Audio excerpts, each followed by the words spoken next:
ఈ డెకేడ్ మొత్తం నేను చేసిన అన్ని సీరియస్ సినిమాలు ఓకేనా.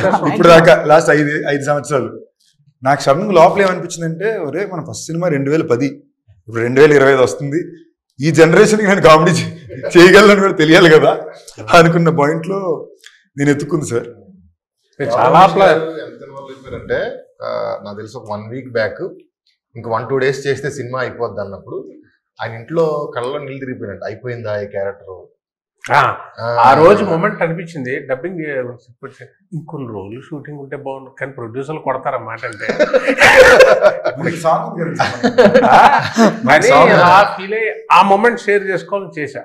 ఆయన అన్ని 10 రోజులు 15 రోజులు 20 రోజులు అలా చేస్తా ఫుల్ లెంత్ ఇది మన సినిమా అన్న ఫీలింగ్ వచ్చే సినిమాలు ఫస్ట్ టైం. క్యారెక్టర్ మిస్ అయినందుకు ఎక్కువ బాధపడ్డారా? మిస్ అయినందుకు అంటే అంశు గారిని కూడా మిస్ అవుతున్నట్టు కొంచెం బాధ అనిపించిందా?